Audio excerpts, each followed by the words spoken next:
Assalomu alaykum, hurmatli kuzatuvchilar. Bugun 13-iyun haftaning 6-kuni. Bugun sizlarga bir foydali bo'lgan videolardan qo'yib o'tib ketamiz. Beronyofi Centerdan Imomaddin akam shunday bir ko'chma xolodilnik olgan ekan. Endi sizlarning to'y marakalaringiz bo'ladigan bo'lsa, shu xolodilnikni chaqirsanglar, aparib o'rnatib berar ekan. Buning ichida suvlarni xudo xolasa yozning kuni salqin etib qo'yib, mehmonlaringizga tartib uzataverasizlar.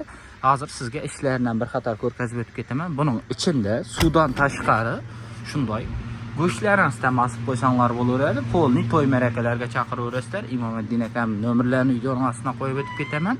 Aloqaga chiqib chaqirib olsanglar bo'laveradi. Yana bir qulayliklarni aytib o'tib ketadigan bo'lsak, to'yxona shunday yerlarga aparsanglar, bu narsamiz necha so'mlik to'q yaqqanini o'zi bu yerda hisoblab turadi. Bemalol shu ko'rib net olsanglar bo'laveradi. Bu 1 kilovatlik bo'ladi ekan, unday ko'p to'q yemaydi. Yana bir qulayligini aytib o'tib ketadigan bo'lsak, uyingizda to'q past bo'ladigan bo'lsa, bu to'qni o'lchab o'zi undan ham muammo yo'q, ishlayveradi. Bemalol chaqirib, xudo xolasa to'y marakalaringizda sovsanglar bo'laveradi. Bu narsalarni aparib o'rnatib beradi. Videolarimizni kuzatib boring. Sizlarga shunday har kuni foydali videolardan qo'yib beramiz. Kanallarimizga obuna bo'lishdan unutmang.